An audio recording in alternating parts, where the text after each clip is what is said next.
Hello, ladies and gentlemen, and welcome to the REC podcast, brought to you by the REC Toycast. I'm your host, Roman Chavez, and with me, as always, Eric Icarus. Eric, you can find us on Instagram at REC Podcast. You can follow myself at Roman REC Podcast, and you can follow Eric At gulag_J_Wilden. Wow, it's just you got to match my energy, man. I need you to. That's the balance. It's the counterbalance, baby. It's true, but man, it's a hard left. It Okay, is. It's a hard left. This show's hard. It's. I don't know what you mean, but we're gonna find out. Hey guys, we're back again. You know, you tell your friends. Yeah, you tell your friends. You're not going to get rid of us. We want to make you guys some shows to listen to. And I know what you're saying. You're thinking, you guys are making a lot of 25-minute shows. Yep. You know, like, what's the deal? We're making them digestible, guys. And obviously, we want to, like, book, you know, really have a good theme every now and again. Sure. And we've got a theme today, boys and girls. Maybe we're doing it a little too on the nose lately, but we're going to talk about our favorite Contagion films. But don't touch your nose. Wash your hands. Stay at least 6 feet away from everybody, even in your own house. If you would like, what I've done is I fashioned many hula hoops together, and I wear them around me like a dress. And you can't. You bump into me. You know, you can't get too close. Okay. I got this stick. You know. Oh, okay. I just poke people with it. Hey, you. And get away from me. Hey, you. Look out. Yeah. all right. I get it. I got a board with a nail in it too. That's when I go shopping. That's for when I'm serious. When I'm getting real serious, kids. But no, we want to talk about our favorite Contagion movies. It's something that we kick around a lot, especially in this group of friends, because I love zombies. So obviously, you guys know where some of mine are going to go. I love vampires. And you love vampires? I love vampires. I was loving vampires. I like zombies too, man. Zambies and vambies, all right? I want to start with you, sir. Yeah. What makes a good Contagion film? Okay, there's two schools on this one. Okay. Because take me to school. The first one for me is how relatable and how realistic it can be. Agreed. Like that can make it a good, really like, oh man, this hit a little too close to home. Yeah. Or it can be completely ridiculous. Okay. And you can just, in a satire basically, and you laugh about it. I'm going to go with the latter here, The Happening. Oh. This is comedy gold. This is a lost treasure from the. I don't know if you guys heard what he said. He said, "This movie is comedy gold." It is, and something that I don't think makes a good Contagion movie. But go ahead, Eric. Oh no, yeah. Do you want to tell what makes a good one for you? Is it the realistic aspect to it? Oh, I'll get there. I want to hear about The Happening. This is the lighter side. Okay. Of pandemic movies. This was billed as M. Night Shyamalan Ding Dong's first R-rated spectacle. His first R-rated theatrical movie, and let me tell you, folks, it disappointed. Oh yeah, but it hilariously disappointed. Mark Wahlberg and Zoe. I hate this chick, by the way, Zoe Deschanel. Oh, I like Zoe Deschanel. She just embodies every millennial trope there is. Yeah, and I mean, she's quirky. She's in a band. She paints. Mm-hmm. I mean, I should be dating her. Yes. But again, so anyway, we and John Leguizamo. Oh, I forgot John Leguizamo was in it. I only watched it the one time. Oh man, I've seen this movie numerous times because it is that funny. Basically, really, wow. Oh yeah, it's hilarious. Rewatch it. No. Like you watched it numerous times. Oh That's, yeah, like I get that it's funny because it's bad. Oh yeah. Okay. Just the acting, like I find something new in there to laugh about every time. Oh wow. I mean, it's just hilarious. But again, I'm going to spoil it for you because it doesn't matter. Yeah. Basically, people are just committing mass suicide. Yeah. Which it has one of the best trailers. Oh my God, the trailer is great. And that first 5 minutes is excellent. Like cool. It really grips you because it's a lot from the trailer. Yep. But all right, go ahead. Yeah. Very true. And then it takes place in Philadelphia, obviously, and Mark Wahlberg's a biology teacher. Yeah. Okay, that is funny. I see what you're saying. Yeah, and then he's sort of the cool teacher. Oh yeah, I can joke with the kids, but then I'll get you a couple beers after school. Yeah, exactly. Maybe you drink them with me. Then they there's this emergency alert goes out. Say, hey, everyone, class dismissed, and then everyone starts freaking out a little bit. And I mean, I will say this about it. It does show the panic well. It does show people panicking pretty realistically. Yeah. And fast forward, there's just a lot of hilarious moments. I mean, I can isolate one. I think it's everyone's favorite moment in the movie is when Mark Wahlberg and his gang show up at this old lady's house to spend the night. She's crazy, and she thinks that they're robbing them, and she has a gun. She's gonna shoot him, and Mark Wahlberg. She's like, "You're gonna rob me." And Mark Wahlberg goes, "No, of course not. We're not gonna rob you." Like, just the look on his face, because you could tell he's just had it. Yeah. And I really think that was Mark Wahlberg, not his character, just done. Yeah. And that's the take they decided to use. But anyway, fast forward to the end. It's basically the plants are creating this mass suicide pandemic, and that's all we get. Yeah. As far as an answer. That's the twist. Yeah, because like and when you watch it, every time somebody kind of like gets it in them, there's like a little bit of wind. Yeah, the wind! Yeah, and the wind is carrying, like these trees are like putting out a toxin. Yes. We're only going to, I'm going to try not to ruin all the movies, but this movie sucks and you don't need to watch it. Just watch it for the comedic value. It's well worth it. I mean, there's lots of cool deaths. Yeah. I mean, they look funny. Like, go ahead. No. Sorry, go ahead. So, for me, what makes a good pandemic movie? I agree with you completely. I love it when I see an apocalyptic movie and they're doing things that I'm like, oh, I would do this. Right. And I like it even more when they do it and they show like the downfall of maybe doing it that way. Totally. This Is the End is a really solid like apocalypse movie. Sure, yeah. And not a pandemic per se, but it does kind of fit. Maybe we'll kind of turn it a little bit into just like end of the world apocalypse type stuff. Sure. But pandemic as well. But just like that group of people in the house. Yeah. And honestly, I don't even like the movie that much, but I like the survival stuff, like what they're trying to do. Right, because it's realistic. Yes, every time they try to do something, the one thing they know they shouldn't do, like, okay, we have all this food, the one thing they know they shouldn't do, they do it and it gets all eaten. Right, well, that's what I mean. It's I like the movie because everybody I know is one of those people. Yeah. And it really, for me, it's like, oh yeah, that's what it would be. A funhouse version of them. Like, you can see some of that happening, but that was just way out of line. For sure. Oh, for sure. I mean, everyone's got that friend that didn't get invited, passes out in the bathtub, and maybe eats all the food. Yeah. Everyone kind of likes this guy. He's like their a-hole, so they kind of just put up with him. Then you kind of got the guys whose house it is. Yeah. I think Eric's trying to insinuate some underlying story that I'm just not pulling. And then there's like the one dude who's like really wants to be friends with the main dude, but they're like not vibing. Yeah, I hear what you're saying. Then the Craig Robinson. Yeah, Craig. Yeah, then there's Craig Robinson. Yeah, I just think that there's some really good what not to do. Right. I honestly, the thing that I felt was actually really natural, and I don't know what this says about me, but like when Emma Watson is there, or Emma Watson, or Emma Thompson, Emma Watson, Hermione, thank you. She is there, and like they're discussing like we don't want her to think she's going to be raped, right. And like they're like having the discussion, but it's like it looked really maniacal. Yeah, why are we having this discussion? We're all good people. Like, why would we do this? Right. But it's just, I don't know. It seems like something that would like happen. Totally go through like our group of friends' minds. Like everybody be cool. Not that I think our group of friends is rapey. I'm just saying that. There's one or two of us. Yeah, it's mostly Eric, the vampire. No. That's why you're single. No. And I just thought that was a really funny exchange, and then her reaction and just really beating him up. Pretty realistic. Very good reaction, So. I think my scene that plays into me is like, let's do all the drugs. Oh, yeah. Yeah, like that was, I like the idea of like trying to have fun when they were like trying to redo parts of their movies. Sure, I can like, see. Yeah, just like acting things out. Right. Like, I don't know. It was just, there was a lot of fun there. Yeah, it's cool because the water scene, when they have to go get the water. Yeah. That's actually a really tense scene. Yeah. And it's funny though, but it's like, wow, that's really scary. And then we'd all draw straws for it. Yeah. And it's, again, I think I could really enjoy it because it's like, oh yeah, that's so-and-so, that's so-and-so, they act kind of like that, you know what I mean? Yeah, so it's like, I can see it going this way. I'm gonna follow it up with an actual Contagion one. Sure. One that really genuinely scared me the first time I watched it and came out of nowhere. Right. Yeah, it came out of nowhere. And I mean, it's fitting for what's going on, quarantine.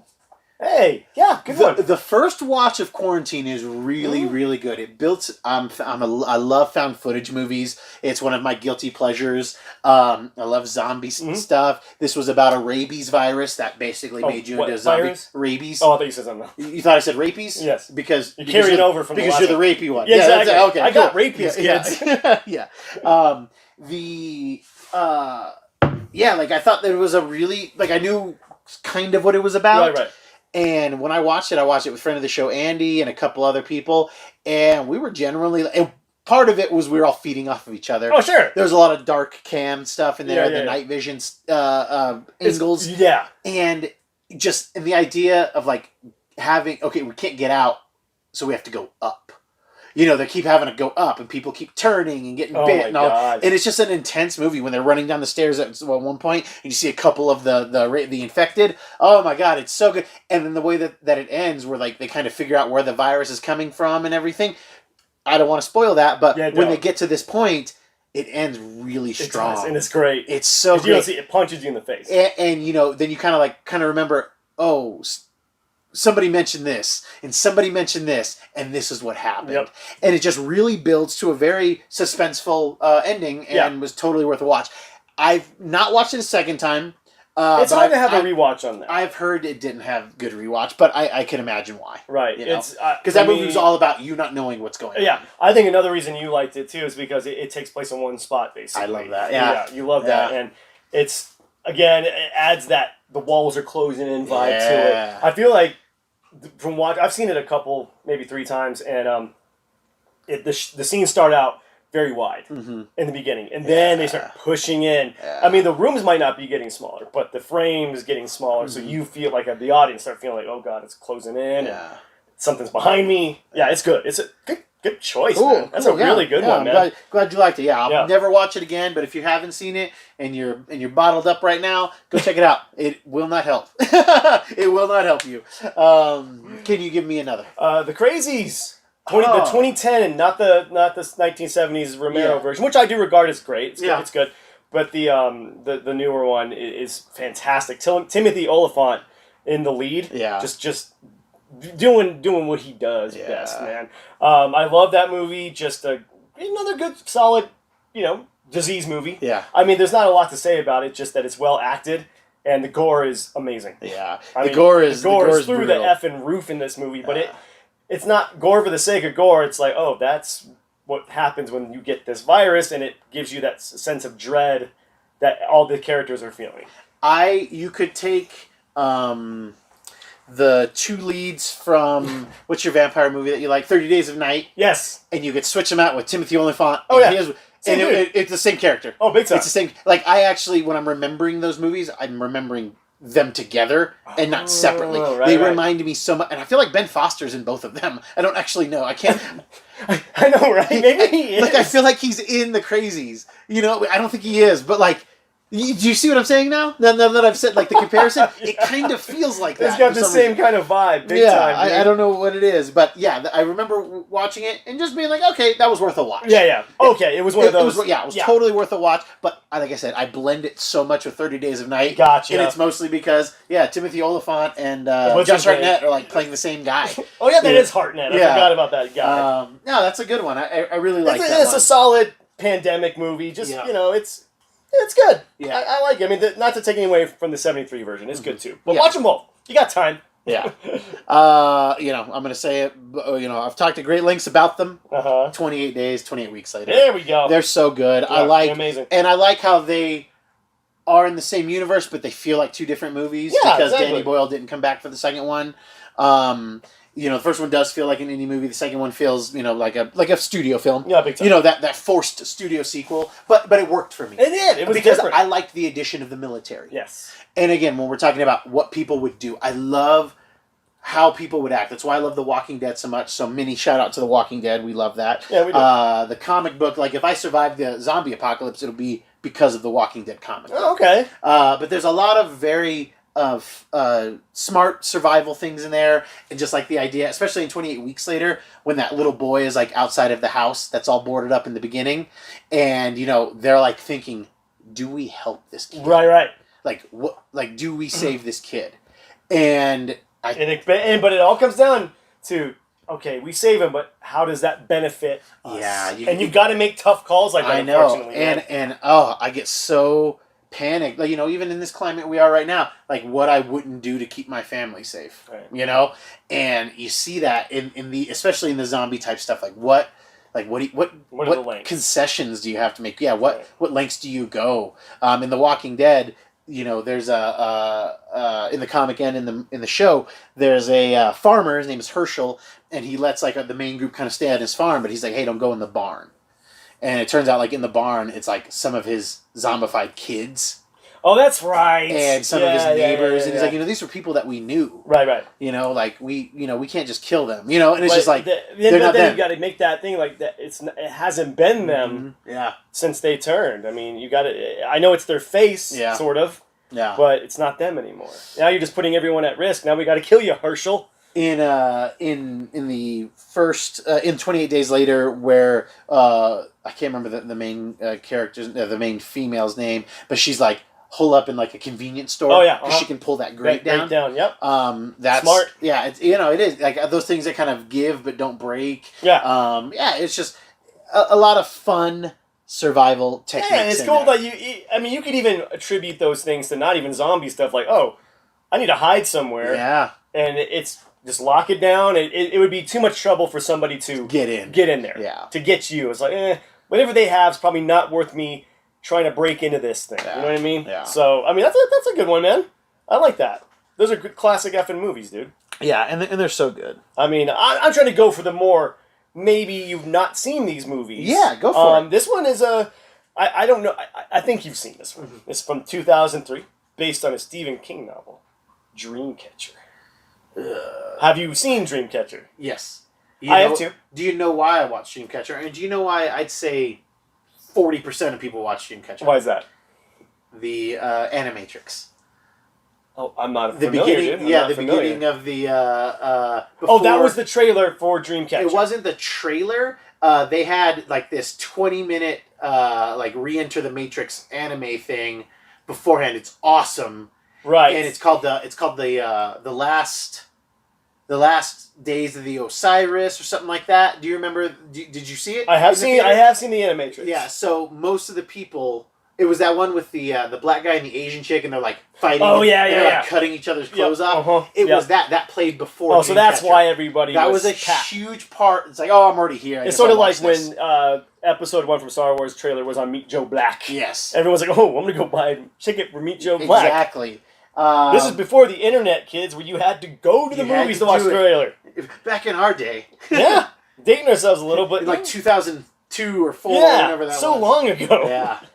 But Dreamcatcher, I'm just going for straight up entertaining sometimes. Sure. It's just entertaining. Yeah. It's got a who's who of the cast. Yeah. I mean, Jason Lee, yeah. Big star back then. Morgan Freeman. Donnie Wahlberg. Yeah. Morgan Freeman. Did I already say Morgan Freeman? Yeah. Tom Sizemore. Plays one of the military. Oh, yeah, he does that. A callback to my last pick, Timothy Oliphant is in this movie as well. Guy's great. He was on, a few years ago, he was on Conan. He was promoting Santa Clarita Diet, which is zombie zombie show. Yep, good. It's a good show. I like it. Yeah, me and my wife love it. Too bad they canceled it. Did they? They're not going to do season 3? No. Oh! I know, I'm bummed about it too. It's good. It's a good show. God, like, what else can happen to me? I know, right? It can't get any worse. I know, right? And also the Punisher himself, Thomas Jane. Thomas Jane is in there, that's right. Basically, it's about these aliens come to the planet and kind of start infecting Was people. Thomas Jane also in The Mist? He was indeed. Okay. That's a great movie, by the by.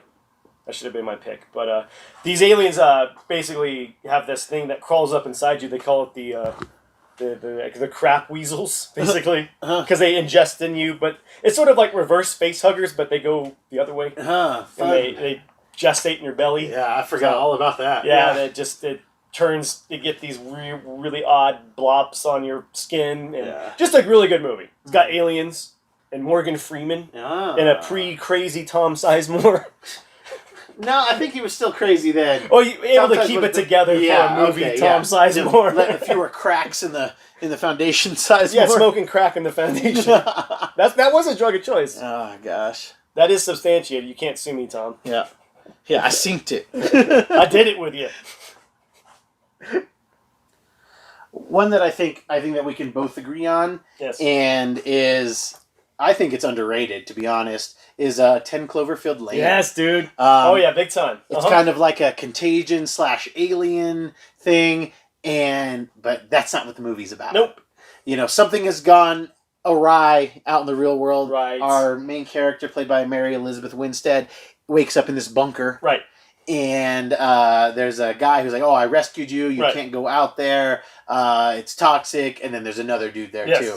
So John Goodman plays the guy who kind of like, quote, rescued her. Yes. And he's just kind of like keeping them there because I think he's just gone completely crazy. Right. But there is an alien invasion. There is a threat of exposure. Yeah. And again, we were talking about claustrophobia. Oh, yeah. You know, this bunker is claustrophobic. It's got plenty of food. They've got things to do, games to play. Right. I think movies to watch, too. But a lot of movies. Yeah, like the guy's got a lot of stuff. But he's been down there probably longer than the disaster. You know, he'd already had just been in there. Yeah. He's already been through it. He's got head so many times. Yeah, he's got cabin fever. He's got he's got disco fever. Yeah, the wet willies, the deep down crazies, the screaming the moist, space rudeness. Yeah, he's got ocean madness, ocean rudeness rather. And yeah, so it ends up kind of becoming this survival story inside of a survival scenario. Yeah, inside the bunker, like you don't have to worry about what's going on outside because probably what's in there with you, if you don't know them, is going to be a lot more dangerous. Yeah, I don't know. Again, it's just like you said, the claustrophobia. Oh yeah, because what's the most dangerous, thing on the planet? Man, John Goodman.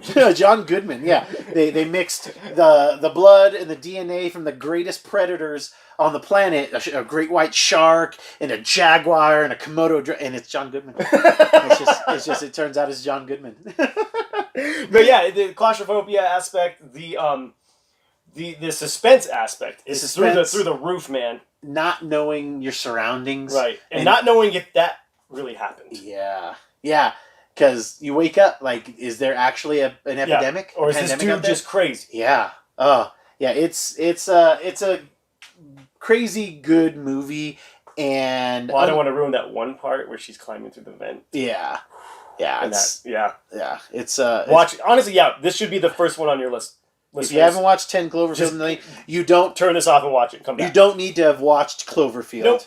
Nope. Did you ever watch the Cloverfield Paradox? I did. How was that? It didn't solve anything. Oh, cool. And it's definitely the worst of the three. Okay. It's not even really that good. Okay. It had a lot of hype, remember? Yeah. That hype was through the roof. And then, yeah, I was a little disappointed about maybe not the literal connection between the two Cloverfield movies, but I think it was more just like the Cloverfield is just like the umbrella for the movie. Yeah. You know what I mean? For sure. So, I mean, because I enjoyed Cloverfield. Yeah. The first one. Yeah. It was good. But yeah, this one's just... It's got everything. Yeah. Like seriously, it's like Hitchcockian too. Yeah. Just the way that they really stretch out the tension. It's like a piano wire at some points. You're like, oh god, like it's a good choice, man. Yeah, that's definitely. I'd say that's my favorite now. That's up there with like 12 Monkeys and Children of Men. Children of Men and an Outbreak. Outbreak, of course. We talked a little bit about them in a previous episode. I do want to bring up something that maybe you can talk more about because I've only seen it a few times and it's one of my favorite. It's my favorite in the trilogy, Blade 2. Oh, okay. You like it more than Blade 1, huh? Oh, big time. Wait, yeah, because Guillermo del Toro. Guillermo del Toro is the director, correct? Okay. Yep. Just amazing. Yeah. The way it's like the costumes look good, well shot, actually really well acted. Yeah. And it's from what I remember, it is a pandemic movie because now the vampires get infected, right? Yes. And they turn into Reapers? Yeah, they turn into Reapers. These not the other thing. Yeah, these like super vampires that are just mindless feeding machines. Right. Yeah, it's an interesting premise that Guillermo and I believe David Goyer came up with.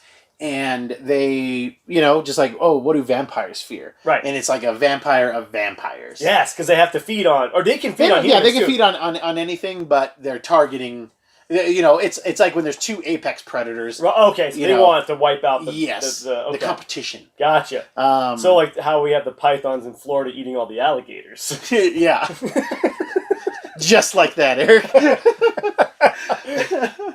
I like that one too because that's kind of more in our wheelhouse. Sure. Comic book movie. You know, really holding it down when there really weren't any comic book movies. Oh yeah, it was for a moment there. It wasn't the best comic book movie for a minute. Yeah, you're like, oh, they're never gonna get better than this. God, I hope they put Morbius in here. You know.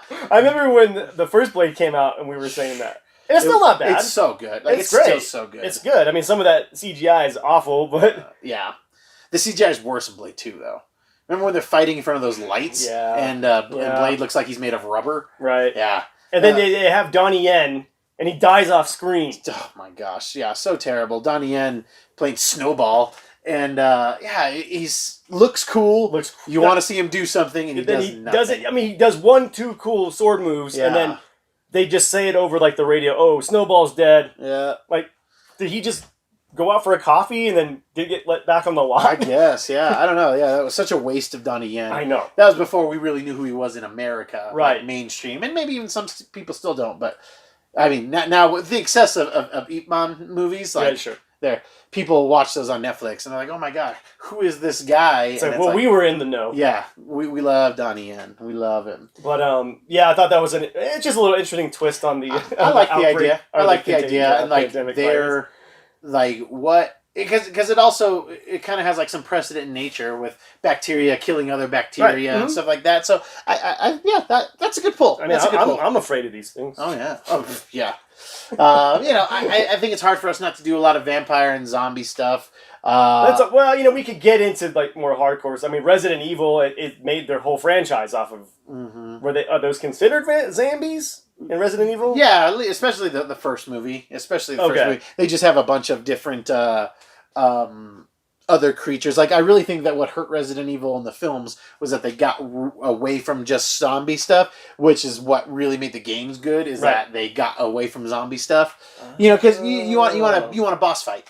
You know? Of course. So it works better in video game because at least there's still zombie fodder. Sure. But I don't know. It didn't care. But I think Resident Evil 1 is one of my favorite zombie movies. Right. And yeah, again, just like seeing what's the survival technique when technology is involved. Right. When you're the Umbrella Corporation and you can do whatever you want and you still can't contain the dead. Right. That is, yep. That's a little bit on the, that's scary. Yeah, it is. And I like the idea with this like illusion of control. Sure. So, I think Resident Evil 1 especially, and I think more so than the other ones, because you don't care about the T-virus after that. No. I don't really care about it. I don't either. But the T-virus is so interesting in that first movie. I mean, I think people would be surprised to know, a lot of our listeners, that they recently, up to like maybe 2 years ago, just stopped making these. Yeah. Like, they've been making these for like almost 20 years. There's like 6 or 7 of them. Yeah.